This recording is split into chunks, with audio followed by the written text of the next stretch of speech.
beast, we've cornered him. Draw your weapons. Prepare yourselves. Charge!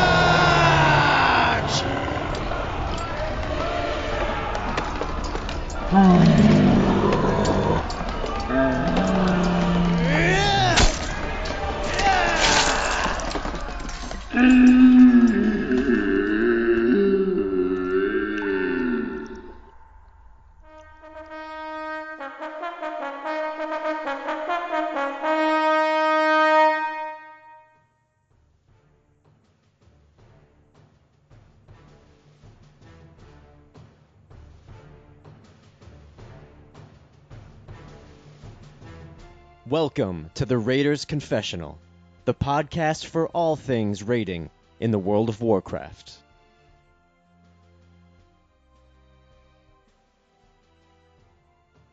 How's it going, everyone? My name is Ryan, and this is the Raiders Confessional, a podcast that talks about all of the raiding things in World of Warcraft. Tonight, I'm joined by three good friends of mine, all of which I know either in real life or in game. I'm joined by Cole, Dan, and Joe. How's it going, guys? Hello. So, just to kind of give everyone listening, first and foremost, thank you for listening, guys. This has been a kind of an idea I've had in mind, something I've been really wanting to do for a while now. And Dan, I know you and I have been spitballing some ideas back and forth. Cole, I know I approached you last year. I was like, hey, let's do a podcast. And you're like, whatever, and I started doing another show, Blizzard Umbrella, where we talk about anything in the Blizzard universe. And that has been something that I've really enjoyed. And I feel like I've gained the skill sets to bring this show to life. And I know Cole and Dan, at this point in time, you guys have agreed to come on as some co-hosts. And Joe, you've graced us with your presence, which I really appreciate since you have a bit more of a hardcore experience in the raiding scene in the last handful of years that we do. So thank you for that.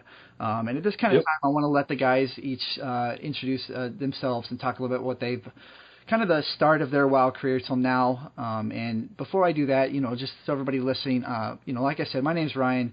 I've been playing WoW since the beta stages of vanilla. Cole and I have been real life best friends for a long time now. And I remember being, a hunter in the beta stages of vanilla. And then, live hit. I started playing a horde hunter, and then servers went down one night. Cole and another friend of mine were on an alliance server and said, hey, our servers are down too, but there's another server up. Why don't you come over with us? We're just going to, dick around and play some alts over here. And next thing I knew, I was hardcore leveling a paladin on an alliance server, Thunderlord, getting to the 60 max. And, within a month, I was in Molten Core. And, at the time, we were, what feels like one of 11 guilds in the world who were actually successfully raiding. So, our little claim to fame is we were 10th in the world to down rag.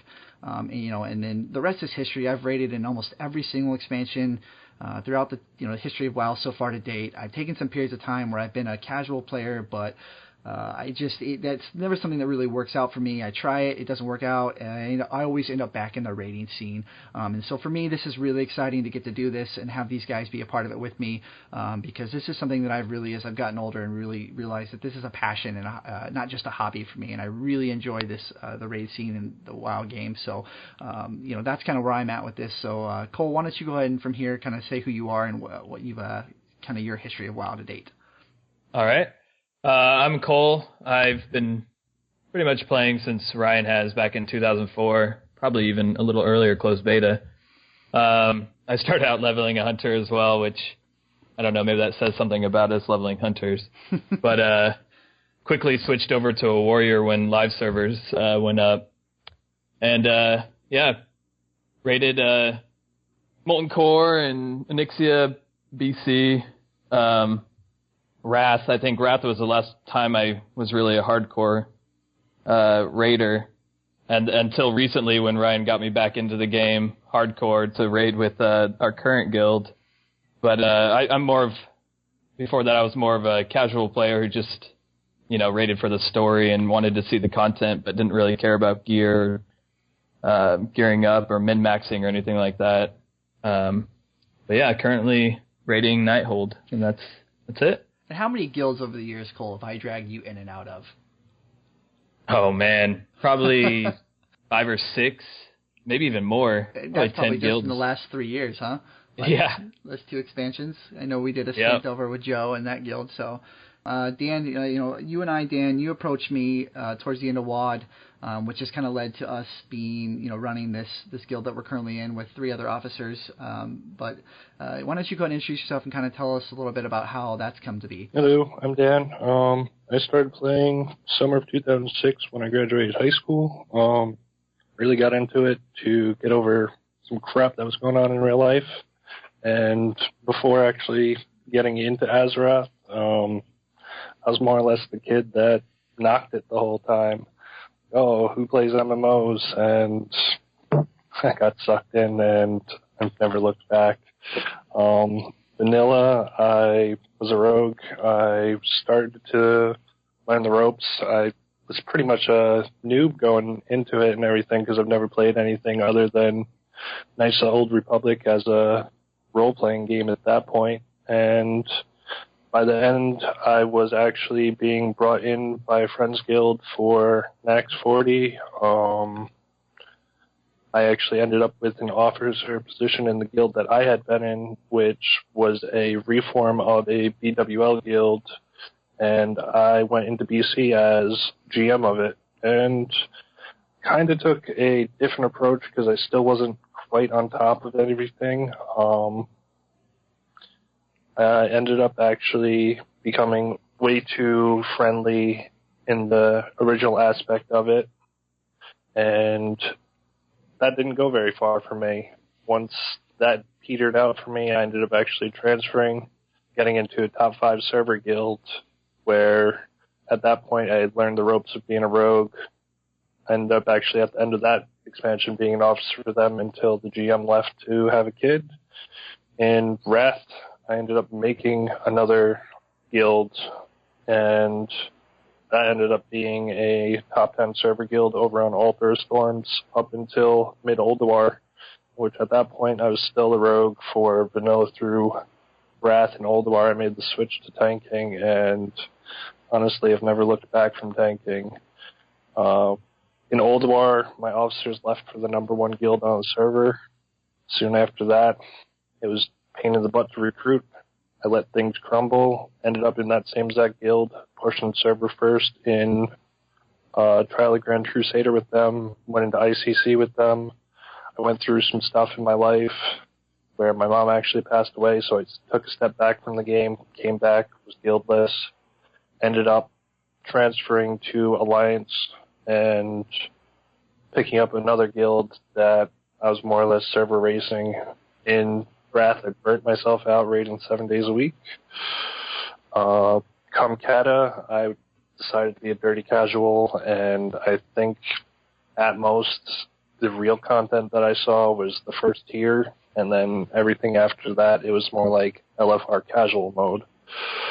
Going into MOP, let's see, I kind of burnt myself out early. I leveled a DK and a Druid, in which I got quote-unquote gifted a raid leading position of a not-so-great fast-paced guild, and it turned to be more work than fun, and burned myself out by the end of TOV, or by the end of Mugushin Vaults. I was out doing real-life things again instead of playing, and ended up back in Siege of Orgrimmar as a monk, and I've more or less been a monk ever since, aside from this expansion where Ryan has watched me play Ring Around the Tanks. I've been on 4 different tanks this expansion, and I'm back on the monk, and I think it's actually for good now. I've learned my lesson with playing the other tanks. They're just not as homey as the monk, and hey, we have you fun. might think that, man, but the jury's still out. We could see a change in Cilia before Tomb drops, so I'm holding my breath. You really want to see me on a DK or a Druid? No. I don't think I can play either of them. Yeah, that's fair. So, that's cool. So, and the last but not least, the best for last, Joe, you and I certainly have I'd say unique relationship in how we met and became friends, to say the least. And before I let you kind of introduce yourself, I have to apologize for for whatever reason, Fury Warrior seems to be the class I have never been able to play well, and I was terrible. And for anybody that was in the guild at the time, I go ahead and apologize right now. I seem to have found my groove on other classes since then, but Fury Warrior is just not my cup of tea. So you're good. You're good. But, yeah, we talked about that. Yeah. So the game just got easier. That's what happened. you got artifact power and legendaries for ceilings nice and low. Exactly. Yeah. There's probably some truth to that, but that's okay. I'm getting old and senile, so. Right. But, Joe, why don't you kind of introduce yourself and let us know what your history to date is with WoW? Sure. So, I came in on, right around BC. I picked up the game, played it extremely casual. I remember playing, my buddy was in a raiding guild, and I was like the half-level toon in their guild that just ran around and like was happy killing elite mobs in the world because I thought that was really cool. That quickly turned into me wanting to raid, so right around Wrath dropped, I started raiding, got into Nax, Old War, that kind of stuff, and by TOC was actually leading a raid at that time, which I knew about 5% about leading raids at that time than I do today. And then pretty much from ICC through Firelands, cleared all high-end content with within its current time frame, leading a raid. Took a break after Firelands because I was burnt out. And then one random day, my buddy was like, "Hey, let's go level a monk because they look cool." So we started leveling a monk in MoP, and then like in 2 weeks we were max level from 0 and like raiding again. So from there, it built another raid team up, which took a long time. From Siege of Orgrimmar till Nighthold, up until Nighthold, we were, ahead of the curve clears on whether it be heroic or mythic after mythic dropped in our raid. So Nighthold dropped, some real life stuff came about, had to step away from the game because of work. So currently today I am not even casual, I'm benched. I'm like out of the raid scene as of like 3 weeks ago. So Are there any aspirations in your front to, maybe down the road get back into it, or, you hanging them up for good, you think, or? I'm saying now I'm probably hanging them up for good, but that's what I said when I left during Firelands, so who the hell knows? Sure. There'll probably be a time where WoW comes out with another expansion and it's something really cool I want to try, and then I get really bored running the same heroic over and over again, or an LFR I want to like rip my hair out, so I decide to put a raid together, who knows? Or I'll just tag along with you guys and be the mute in the corner that just shows up and does his job. Sure.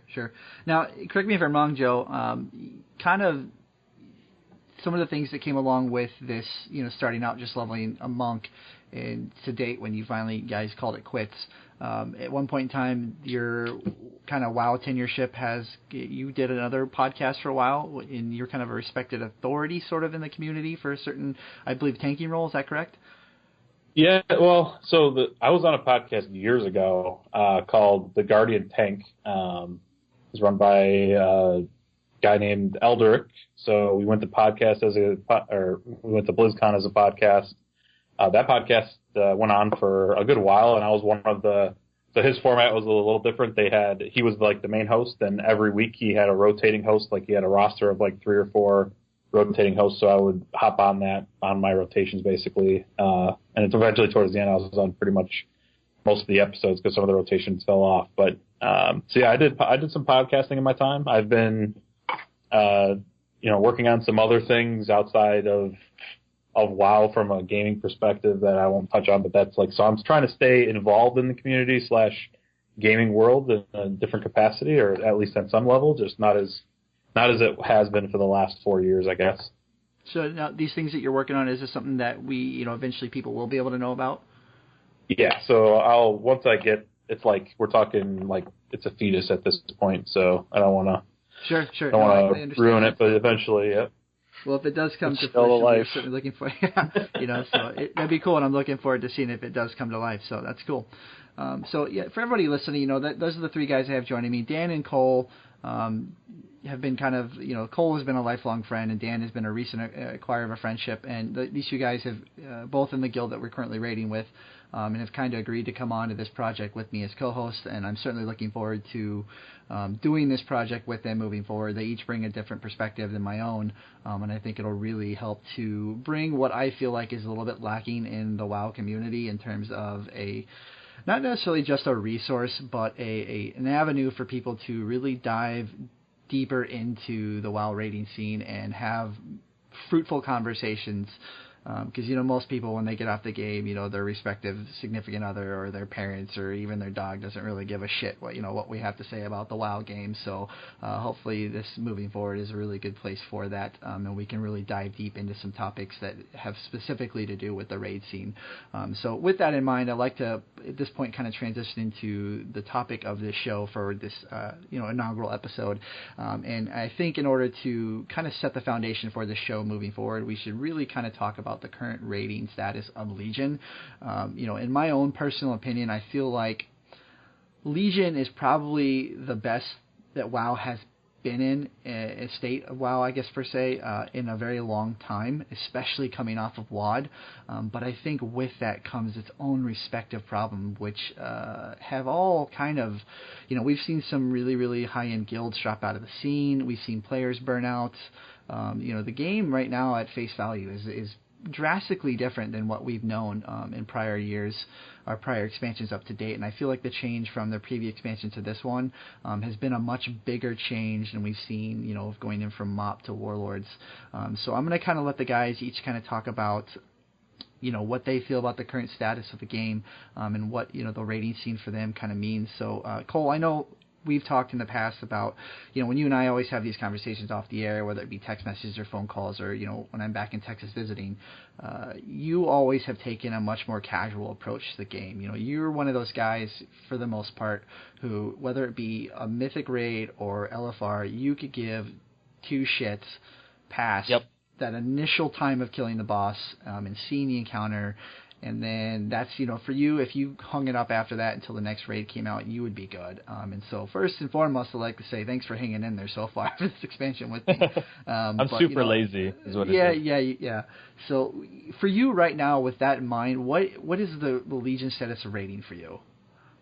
Oh, man. Nighthold, super boring now that we've done it so many times. The prospect of finishing Mythic is even just draining thinking about it. I'm really waiting for, Tomb to start, because from a story perspective, that's what I want to see.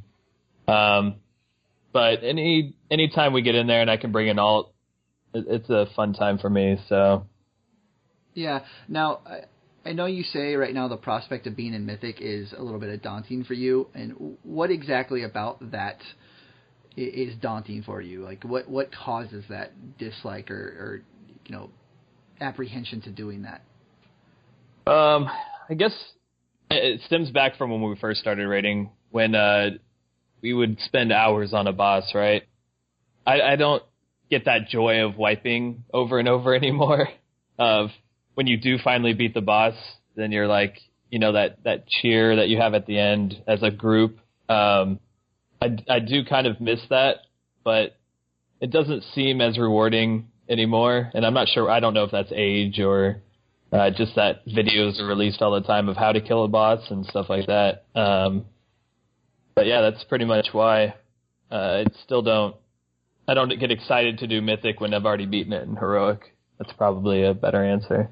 And that, I've always kind of found that curious, considering a lot of the fights from Heroic to Mythic see some big mechanical changes, and to me that's curious that even that alone isn't enough to sway you, Yeah, I mean, the Gul'dan Mythic fight will probably be pretty fun, but that's more from a story perspective, right? The other fights, I know we've only gotten to, Trilliax so far, so we're not really, the hardest of core raiding guild. But just adding an extra add to Trilliax, does that really justify it being so much more difficult? And that's what I have to get over when I do these raids, Just thinking of I'm just really coming here to hang out with a bunch of friends that I've made and old friends that I've had for a while, instead of just focusing on killing this boss for X amount of time. Sure. So, knowing that information now about you and how you kind of look at the game, considering your past experiences, even if it's just from an LFR standpoint, correlating that over to and then comparing it to the current raid scene in Legion, what are your thoughts? So, are you asking about previous experience with raiding? I guess just your thoughts of like keeping in mind that you are more here for the kind of seeing the fights and getting that experience, like past raids and past expansions compared to now, like what are your thoughts about Legion currently? Like the raid fights, I guess is what I'm getting at. I guess the raid fights they're pretty interesting. I mean, that's what Blizzard surprised me in that area, where they can still bring unique fights to the game without really repeating old mechanics. I mean, I know all mechanics are going to be repeats after a while. This ad comes, but let's take Chronomatic for example. I don't remember a fight that had time shifting slow fast previously. So that, I mean, stuff like that's interesting. So I think the overall design is getting better than old ones, but I guess that's because of just how technology goes with these games. They can do more things. Yeah, and I know, and like some of our other conversations, kind of taking a step back to what we were just talking about beforehand. Now that I'm thinking about it, one of your frustrations, and correct me if I'm wrong, is with Mythic is the struggle that is trying to get an entire group of people on at the same time. Is that no, right? Oh yeah, for sure. Having to pug 4 or 5 people every time we tried to raid Mythic, knowing that they're just there to soak gear. It's not necessarily exciting, or having to, wait 20 to 30 minutes to find somebody like a healer isn't necessarily exciting either. So going back to, let's say, Wrath, one of the most enjoyable times I had was when we had that 10-man guild, and we could go in there, do the achievements, get the mounts, like that was fun, knowing that group of people. And I think we could do it. I mean, we have been doing achievements and stuff like that in Nighthold, and it is fun, but the Mythic grind is just not my cup of tea, I guess. Yeah. Well, we certainly appreciate you sticking around, and hopefully you'll continue to stick around. Oh, just like with everything, apparently you talked me into this, so. So some would say I'm a good friend to have, yeah? I don't know about that. Depends who you ask. Yeah, I guess that's true. So, well, Dan, actually, it's funny you chime in right now. It kind of brings me to kind of the segue point I'd like to move through this topic with. Cole mentions that, he's here for just kind of the experience of each raid fight. And one of the struggles for him with raiding is the fact that right now, especially with Legion, it's hard to get 20 people per se, like for Mythic, for instance, to all be on, like to guarantee they're all going to be on at the same time, to guarantee we have people that are familiar with our strats, that kind of stuff, which, really to me kind of is why I think that you fit in good with this mix, because you and I have really taken on this endeavor of putting this guild together, getting it to in shape, and obviously we have 3 other people that, in game that help us with this whole process. But for the purpose of the show, kind of, I'd like to see what your thoughts are with Legion raiding and keeping that in mind and kind of talking to that point. My thoughts right now is Cole should walk a week in our shoes, because he won't like it even more. Oh, that's exactly why I don't do it. That 20 to 30 minutes that you spend sitting there doing nothing, myself and Ryan are stressing out trying to scurry and find those last couple of people. And a lot of times it's, this person such and such high level. And then you go look them up and A, they're not what they say they are, or B, they get impatient and find something else to do in the midterm. It's a crapshoot, really. But for Legion in its whole, it's been a roller coaster since Emerald Nightmare, with the mix-up with the tuning, the wonky roster we had in the beginning. Seems how we literally went from 30 people the first week to, after getting to Xavius on our second week to like 11. And that was kind of a little hiccup that we had in our officer position and everything, as well as just people finding out Legion wasn't for them. As for the rating scene in a whole, Blizzard's a little up and down on their tuning and everything. I honestly wish everything was about Nighthole tuned throughout the expansion thus far, but beggars can't be choosers. In the whole respect to Coles, he doesn't like sitting there doing the Mythic fights. I can tell you, I don't know if I have any stream footage of it when I did it, but when we were originally doing Scorpion, I was on my Paladin right before I transitioned to the Monk, and Paladin's easy mode for AoE tanking, tank the Scorpions, and I was losing my mind. Absolutely losing my mind, because... About what, per se? Everything was just happening all at once. I couldn't keep track of anything. And then all of a sudden, when I think we got sub 10%, one poll, I literally changed one talent, which was something I should have been running the whole night. And the next poll, it was just like down, nothing.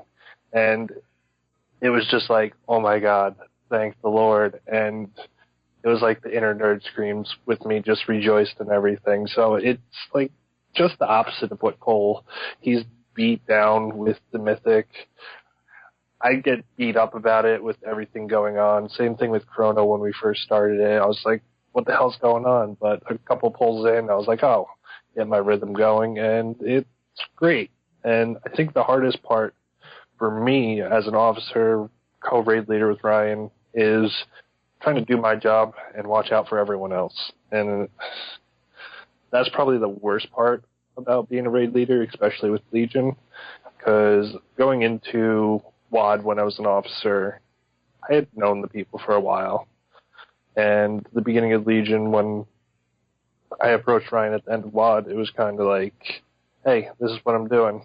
I'm looking to have a guild that's having fun. We're here not to sit there and yell at each other. You suck. You have to be doing 95th percentile every poll. No, I want something laid back that I can enjoy doing. Someone screws up, it happens. We're not going to sit there and kick you from the guild for something silly. I've been in guilds like that. I've been that raid leader that sounds exactly like the More Dots and Ixia fight. It's something I don't want to go back to, and a lot of the people that I used to raid with don't want me to go back to that either. But as thus far, I'm enjoying it. Mythic can be overwhelming, but in the end, for me, there's definitely a payout. Sure. So, I guess considering what you've just told us, and obviously I have a different understanding because you and I have gone through this behind closed doors, so to speak. Officer chat, Discord officer, private conversations as we kind of handle some things. And like I said earlier, there's it's not just me and Dan. There's 3 other people involved in this.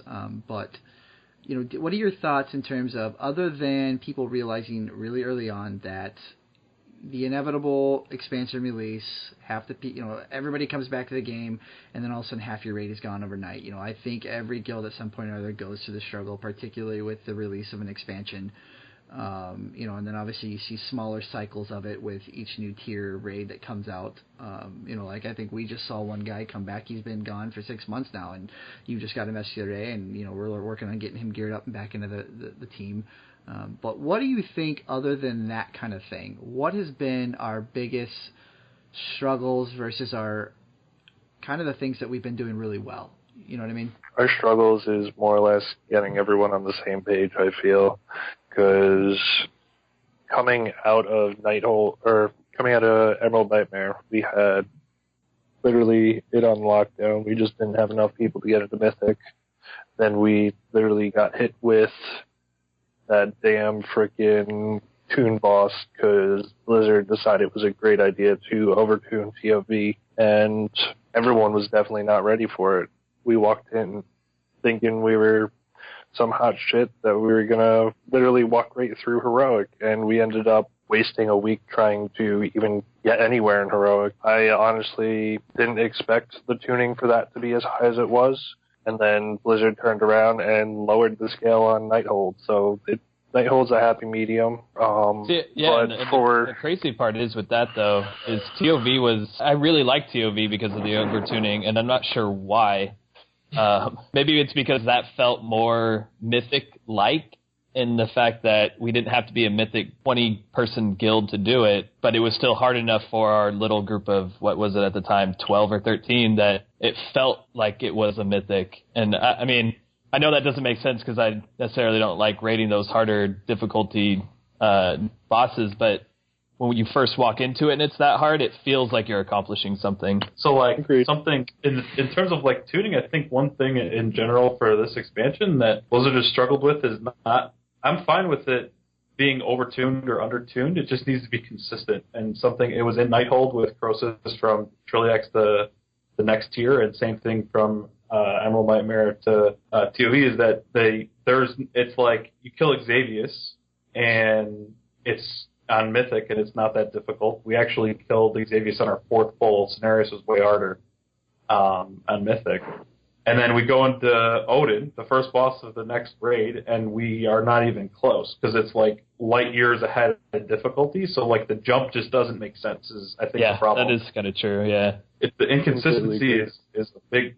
It's like annoying, I guess, because you have a built-in expectation of how it should go, and I understand it's going to change a little bit, but to be like way off, it's like, what the hell is this? Like, not even near what we were expecting.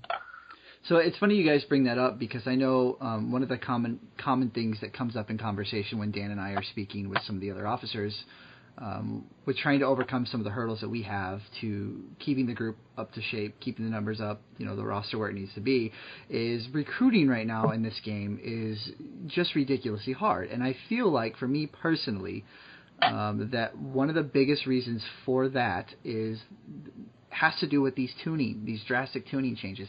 I feel like when Emerald Nightmare was so freaking easy, all of these guilds that, all came into Legion with the idea, like, I know, Dan, part of what we came in was like, if we just end up farming Heroic, fine, as long as we're having fun with it. And then we got in there and it was like, we farmed Heroic Nightmare for months, and it was like, this is dumb. Okay, let's make beat it till it was dead. Right, and it's like, let's make the leap. And one of the things that we're realizing, that we have realized for a long time now, is there is an overabundance of guilds compared to the number of players out there. And if you aren't on at every single obscure hour of the day to respond right away to recruit posts or messages from potential recruits, then you're pretty much losing out on it, much less finding people who are in the right state of mind, much less skill sets to be a part of what we call a part-time progression guild. And that to me right there is one of the biggest struggles. And so kind of with that in mind, Joe, Cole and Dan and I are all part of this guild that has come to life with Legion and come to its current status over the last couples of tiers of rating, and you are just coming off the back burner. And so for you, what do you feel like some of the reasons, and maybe they don't have to do with Legion, but do you feel like any of what has been going on with Legion has been a big part of that for you? Well, yeah, Legion was. I mean, we were tapering off anyways. I mean, my work basically forced the issue, so had to pick up a job that required me to travel 75% of the year. So I obviously can't lead raids on I can't tell my employer that I can't travel on Tuesdays and Wednesdays because I have raid that night. So.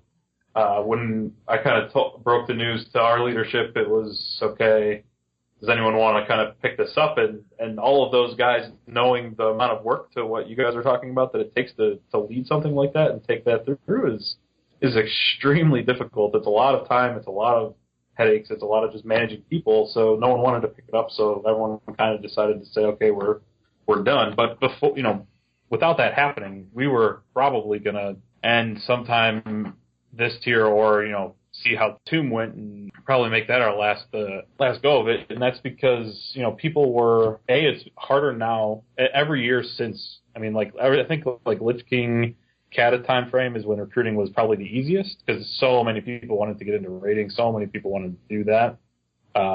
as time has gone on, it's gotten a little bit more difficult with certain upticks of these, drop-ins, expansion, things like that. But now more than ever, it's really difficult to find people. And the only thing I would say that made it easy for us is that, well, it wasn't even easy. It took us 4 years to build our raid. Like, we were end rating, like high-end progression rating on year 1, but that still was on a 10-man. So, once we made it to Mythic, we had a good core built up. We had about a year and a half of that.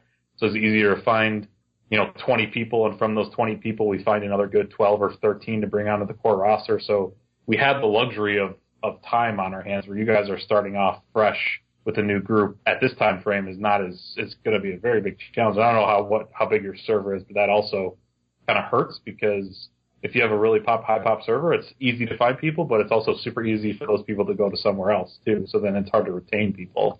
I don't know. It's definitely the most annoying thing, because I've been in that situation when we were progressing on Archimond last expansion. We were stopped recruiting because we didn't want to bring in any new people on our 26-man roster at the time. Because I always had so my magic number from my perspective once Mythic dropped was 28. I always had 28 raiders. And I know Mythic is only 20, but the way I did it was I forced rotations onto the group. So no matter if you were the best DPS or the worst DPS or a tank or not, everyone did rotations. And that was built as a built-in expectation. So we had a buffer of 8 people per raid, basically. So if 4 people decided to just not show up for whatever reason, I had 24 people that night. And that, as long as kind of our mindset was, as long as we let people know up front that, hey, even though you could be the best, you're going to be sitting on some bosses. Now, obviously, if we're trying to kill Archimond, we're not going to be sitting our top DPS for Archimond. It'll be part of the farming rotations or whatever.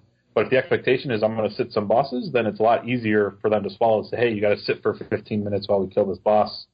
And tomorrow, or after we kill it, you're in, and I would post rotations ahead of time, and it's all on our website to kind of see how I did it. But that was something that took a really long time to get to. Like I said, 4 years, and we were kind of hit our stride around year 2 or 3. And every time I'd get to 24, I'd be, okay, we need to pick up 4 more people, and then I'd get to 28, and then I'd drop back down again. And over the last 6 months, I'd say my decline was a lot more aggressive than our incline in terms of our roster number. So sure. So with a job, a sales job, you have cold calls and then word of mouth type calls. How much of your recruitment, especially lately, has been word of mouth? Everybody knows somebody, or have you gotten any straight up cold calls recruitment this expansion? Yeah. So I would always kind of go off tiers. So I'd always first lean on our raiders and say, hey, do you all have any friends that are interested in raiding? That'd be our first avenue. If that didn't generate anything, then we reach out to other guilds that were struggling and see if they would want to do.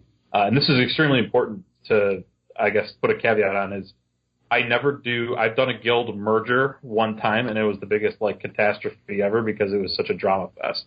So they never go well. Correct. So what we would do is we would do basically absorptions. We would go to the guild and say, look, you have 12 people. I have a raid that's sustainable. We're doing content that we're farming in an hour that you're struggling to do in 3. We'll take on your whole raid. Everyone has to assume the same responsibilities. No one gets leadership, whatever, but we'll promise you at least a home or at least a raid rotation. And that worked about 2 or 3 times. And the reason that worked better than a merger is because there's no, understanding of who gets half of what, who's responsible for you need a leader, right? You need someone who's calling the shots. So, and we were always in a position that ultimately if that guild told us to fuck off, then I would say, okay, that's fine. We don't really need you. We'd like to go your route because it's easier. But that's fine. You guys keep it your way. And then we would go to then the most grueling thing is recruitment forums and going to other servers, try to find people like that. So after we quit, I looked back and I did a whole thank you post on my website, and I actually listed everyone who had made a roster that I can think of. Now looking back, I don't even think you're on it, which is funny. It's okay. I was there for 2 months at most. But I had over 98 raiders that were considered core over the course of 4 years. That's how frequently you had to be replacing people and bringing people in. It's like a revolving door. Yeah. So, like, I would say probably 10 of those people were just, like, I went onto the forums, spammed the shit out of a bunch of people, and someone reached out and said, hey, I'm interested, and they came onto the server, and they turned out to be pretty good raiders. But that's, like you said, cold calling. It's extremely painful and long, grueling process. Yeah. So I kind of have another question for you, and more from a curiosity standpoint. The way we currently have our officer corps set up is, Dan co-raid leads with me. A lot of the times I'm the voice most people hear in the raids, and Dan helps out and stuff like that. Dan also Dan's in charge of recruitment, so like anytime those of us are hopping on the forums looking for recruits or talking to people, at some point or another we usually kind of direct them over to Dan. And then when it comes to trying to shore up loose ends in the guild, improve, if we're up against, let's say, a DPS check and we have a few people that are low, and especially with us struggling with numbers, we kind of need to focus on the people we have and shoring up from that first point rather than rotating them out, which it also goes against our initial thought of building this guild. And I think you'll actually talk a little bit to this towards the end of the show when we get there, but so we have a couple of guys that focus on, one of them focused on working with the range DPS, okay, what's going on with your DPS, let's look at logs, that kind of stuff. The other guy focused on melee, and then we have another person, actually Dan's fiance, who handles a lot of what we call the HR stuff. She's in charge of loot, that kind of stuff like that. So, and I know the feeling I got when I raided with you guys for a while were you and I'll let you choose whether to disclose his name or not, but your off tank the time I was ready, it seemed like you guys were kind of the ones doing all the shots. Did you guys have any sort of segregation of power and responsibilities? Yeah, so Twan was, I think he's one of my best friends, but also probably the biggest pain in my ass also. The way our structure was I was the guild leader and the raid leader, simply because we weren't really a guild. We were a raid that had a guild name. So I was the raid leader, and I had a healing officer, a tanking officer, a ranged DPS officer, and a melee officer, and they were responsible for their respective groups. Ultimately, if we came to a disagreement, I made the final call. And the reason we did that was to kind of make sure that we're not ever at a point where two equal powers can't come to a decision, and it's like, well, what do we do here? So I would always lean on them, obviously. I mean, we'd have constant talks, like, you guys are going to go through this, where, I don't know who leans what way or the other in terms of aggression and people, but someone, so in my world, Twan would be sitting and mumble with me and say, we need to cut this person because he's not good enough. And I would say, well, I don't have enough numbers to cut this person. We can work with him, and until we have someone to replace him, I'm not cutting him. And we would kind of go back and forth. Ultimately, I'd hear him out, and in some cases I would do what he would want, but in the end, I would make the decision. There's a lot of times where we kept that person, and they either turned out to be a pile of shit and didn't do anything, or they turned out to be actually a pretty good raider. So it kind of like goes both ways. There's really no perfect or right answer. It's just you have to kind of go with what feels right. And from my point of view, I always took it as I would rather have forgetting the numbers. Shitty Fury Warrior. Yeah, I'd rather have a shitty Fury Warrior. Well, no one wants a shitty Fury Warrior. But I'd rather have a mage that does 70, 80k DPS. That is, I know for a fact he'll be there every week. If he's not going to be there, he's going to let me know. He's reliable. He's not a dickhead. Over someone who pulls 100 and is flaky or is toxic or causes issues. 100% of the time I'm going to take a 70k DPSer over the 100k DPSer, because ultimately that 100k DPSer might help you kill a boss tonight or tomorrow. But in the end, he's going to be doing way more harm to your raid than somebody who's pulling less damage. Sure. And I'd like to hold on that point for, because obviously I'd like you to dive further in that later on in the show. Yeah.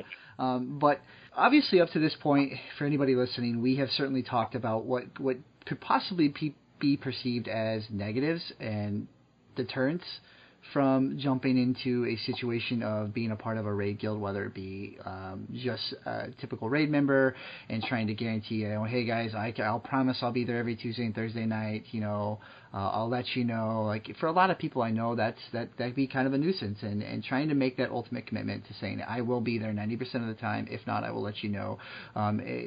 will prove to be difficult for a lot of people.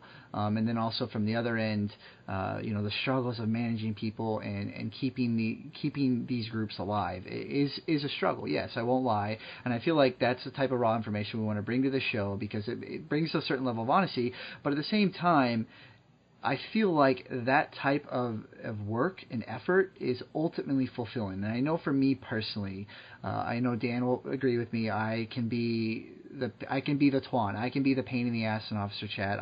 Oftentimes it seems like I'm purposely just trying to argue with everybody. And we certainly had our heated moments of discussions.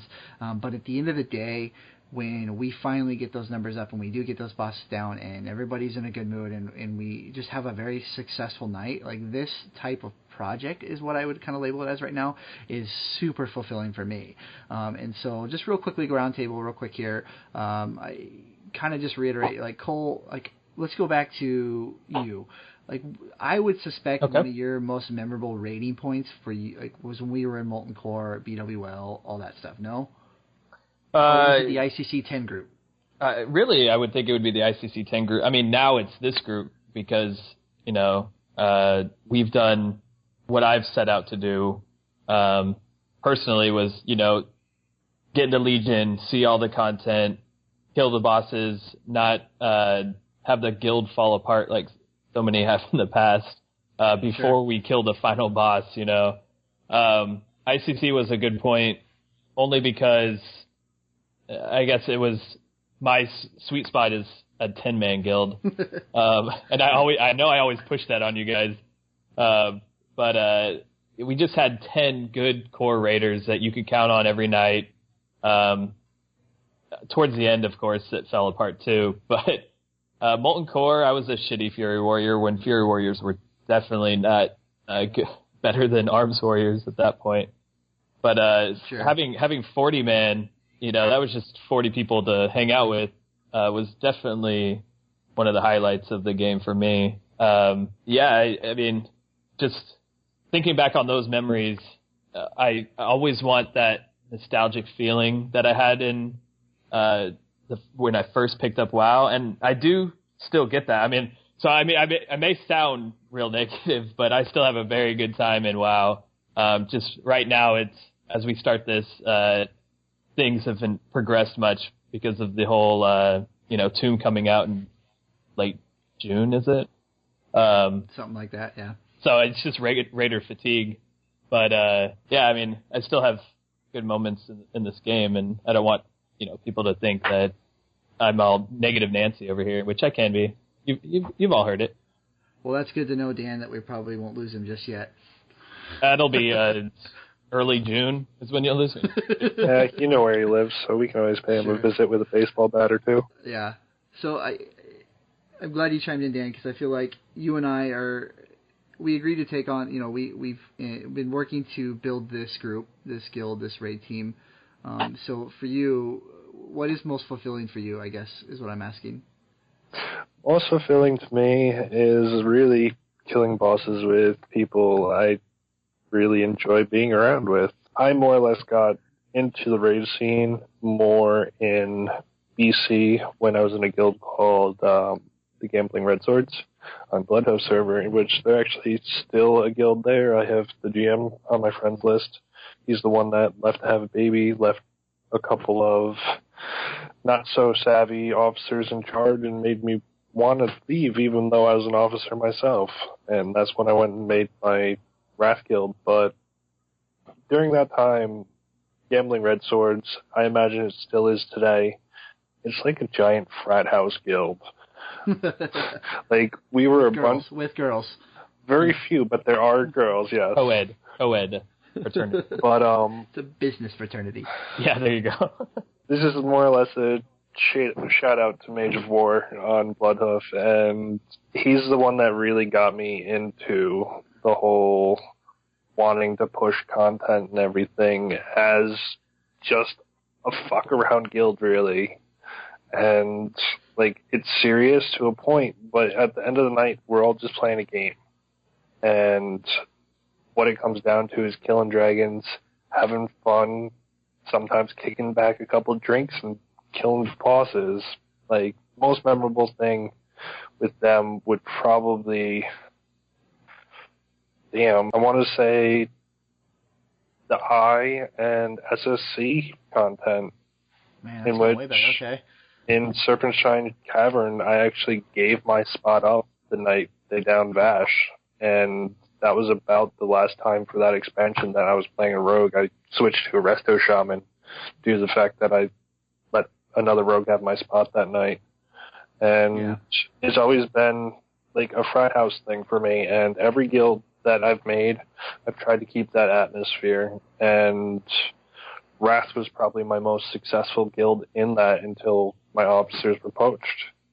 We're close to it at this point. I wish we were a little more talkative in guild when it's not a raid night, but the atmosphere in our raid, we just sit there and banter the whole night. It doesn't matter whether we're doing farm or we're on progression. Mid-pull, we'll bullshit about something. And sometimes you and I get irritated because people just won't shut up. But at the same time, we can't really get mad because it's what we instilled from the beginning. And that's really my enjoyment is the banter and everything while playing a game. Yeah.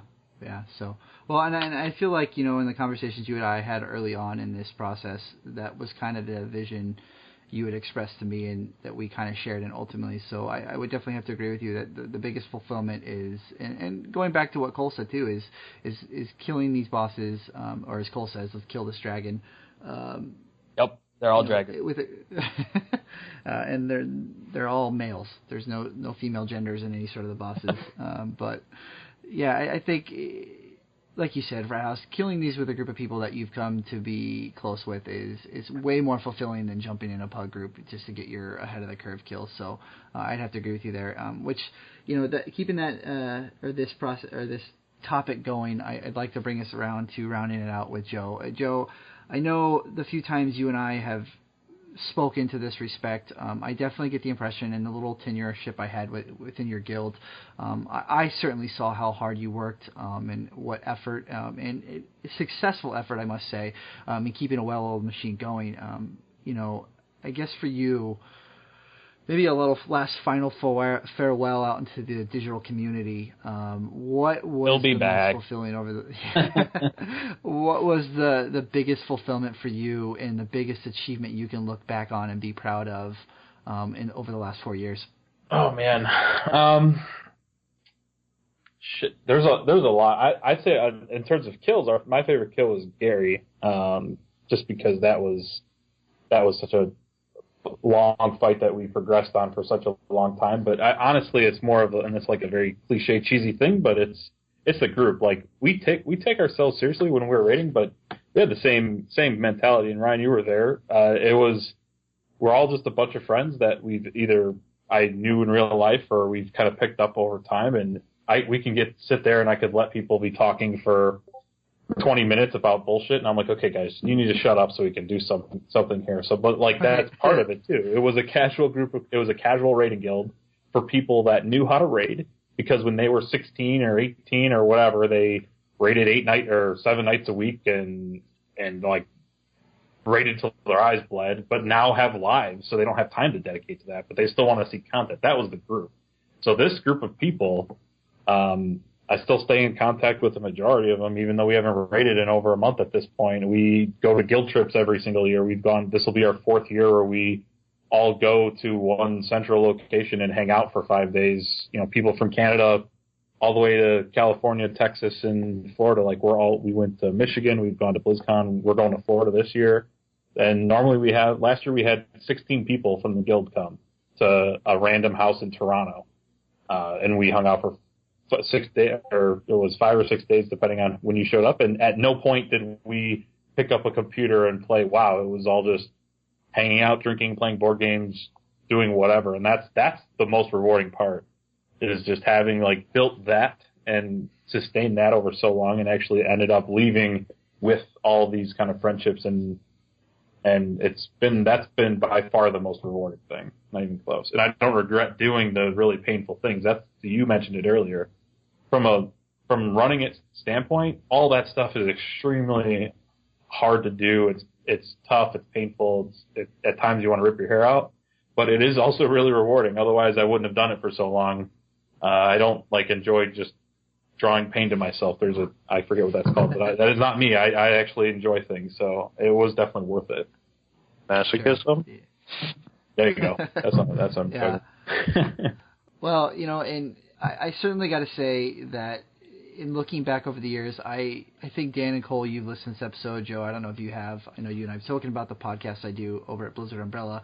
But one of the recent topics we talked about on the show, was community. And one of the biggest points for me was, and Cole can probably agree with me, Cole and another friend of ours, Chris, worked for years to get me to go to BlizzCon. And every year in and out, I was like, no, I'm not going to go. And on the back of my mind, thinking that's super nerdy, I'm not going to do it.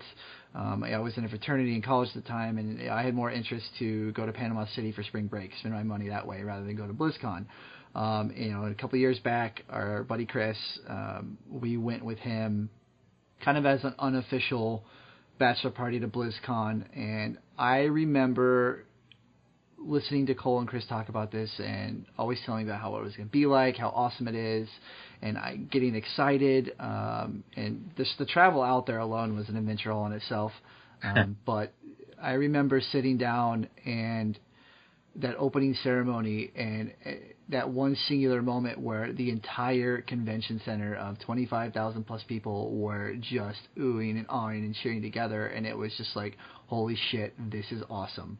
It no longer felt for me like this is just some nerdy thing that I'm proud of, and I certainly have no problem talking with people about, but if it doesn't come up in conversation, I won't bring it up. Like now, for me, this is something that I know, whether it be World of Warcraft or any other game, Cole and I and Dan and Joe and all these people I've made friends with over the years, whether it be in-game, out-of-game, but we have shared in these experiences with, both good and bad, I will always be super proud of and really hold to because, whether it's a bowling league or getting online every 2 nights a week, killing some digital dragons on a video game, there's something to be said for spending time with a small community of people that all share in the same passion. So that's certainly been the biggest reward and fulfillment for me, I think, which goes hand in hand in some capacity with the 3 other people joining me this evening in this conversation. So that being said, I'd like to say thank you to each and every one of you, Cole and Dan. I'm really looking forward to moving forward with you guys as co-hosts. Cole, you've been a lifelong friend of mine. Dan, you're a recent acquiring a friend. And you and I have certainly been in the trenches with each other over the last, handful of months that Legion's been out. And Joe, you and I have been friends for a few years now. Yep. And we had the small tenureship of a shitty Fury Warrior in your guild, and probably being a pain in your ass. But I certainly, I like the experiences like that. So that being said, to kind of close the show out, my idea with this next segment is to quickly go around with each of the guys and building on the conversation we just said, where yes, there are some struggles, but at the end of the day, being a part of these raiding guilds is super rewarding, super fulfilling, and an experience I think everybody in the WoW community should experience at one point or another. So for any of you that are currently out there struggling in a raiding guild, whether you're an officer, a raider, or you're potentially looking to be a part of a team, or just kind of want to know what it's all about, I'd like each of the guys to take a moment to talk about whether it be an add-on, a quality, just something that they felt has been something that they have really, they use that helps helps be a part of a raid team. And so for me personally, I'm going to talk about from a raid leader standpoint. We have certainly had moments over the course of this expansion where I'm sitting there, Dan's sitting there, the other officer's sitting there, and we're going over a strat, telling our raiders, who all should have watched the video, which I'm going to give them credit to this point, because I can't prove it, but I'm sure some of you didn't. Yes, right? I've never watched one, ever. I know you don't. Wait, there's videos out there of boss kills? They don't watch. Yeah. Shit, I thought I had to read all that. It's a meme, really. That's my pet peeve is those videos, honestly. Yeah, and I know you and I, we can dive into that topic in another show, Cole. I think that's a good point to talk about later on. But for me, it's using the raid tools that Blizzard has built into their raid frames, whether it be markers over somebody's head or the the raid markers that you can put on the ground. We've sat there for many a polls and been like, okay, I want all the melee to go stand on the right side of the boss for phase 1, and then phase 2 we're all going to stack up on the boss. And it's like you say right versus left, and all of a sudden you do the next 3 polls, and it's like, oh my god, I'm watching a bunch of chickens running around with their heads cut off. Like, how do people not understand their right versus left? And all of a sudden, without saying a word, we put raid markers down on the ground, and all of a sudden it's no longer go right or left, go stand by the red marker, go stand by the green marker, and miraculously overnight, or in the matter of seconds, the mechanic clears itself up. But I'm colorblind. For whatever they have colorblind mode in WoW. All right. Can we use shapes, not colors? Right. Yeah. We have one condom. fight. Whatever you want to call them, they are useful tools. And I know, like in the Spellblade fight, telling people just stack up during the arcane phase and move as a group. Every time one of the fogs drops on the ground, we're going to move as a group, stay with the group. It never worked out. And all of a sudden we're like, okay, follow the dude with the condom on his head. And next thing you know, oh my gosh, this was super easy. So my advice, my one recommendation would be use the built-in raid tools that Blizzard provides you. They are phenomenal, and they make performing strats really easy in a group setting. With that being said, Cole, I'm going to turn over to you. What would you recommend to our listeners? So I was going to talk about something like UI, like weak auras or Elf UI or whatever. But I think more importantly is just finding a group that is compatible with your playstyle and one that you can stand being with week after week. I know that just from our most memorable experiences, we all talked about the group, not necessarily the gear, not necessarily the fights themselves, but the group that you get into. Make sure that it has the same goals as you, the same personalities, and, well, I guess imposing personalities too for some spice. But I would say that would be the most helpful for raiding in this current expansion and any expansions coming up, is to find a group you're compatible with. Sure. What about you, Dan? Mine's going to seem really rudimentary, but there's actually an underlying theme with it. Short story, unfortunately.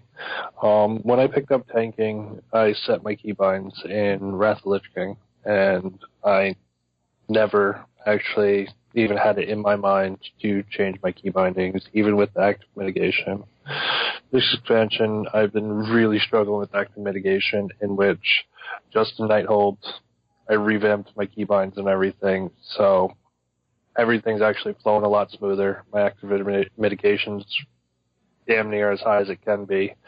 But really my thing is, don't be afraid to break a bad habit of yours, whether it's your active mitigation being on your scroll down like mine was and moving it to your 4 key just so it's easier for you to reach and you remember to hit it because it's not so far off your freaking action bar. It's just silly stuff. Make that stupid change. Move the icon on your screen if you need to. Adjust, overcome. That's really about it. Well, yeah, I think that's good advice. Keeping with tonight's roundtable rotation, Joe, I'm going to kind of round it out with you, man. What you have any closing words, any closing recommendations? Yeah, so I touched on it earlier, but my recommendation, I guess, would be to anyone looking to put a group together to build it, would be to value your people over their performance tenfold. So I gave the example earlier. I would take 100% of the time somebody who does 10 to 15% less damage if they're reliable over somebody who is either toxic or flaky or is going to cause problems in raid because the toxic, flaky one who does a lot of damage is going to break your raid or cause larger problems for you in the long run than somebody who may need a little bit of coaching or a little bit of help to maybe improve their numbers. Like I said, I've encountered all types of people. I've been raid leading since Wrath. So I've literally seen it all.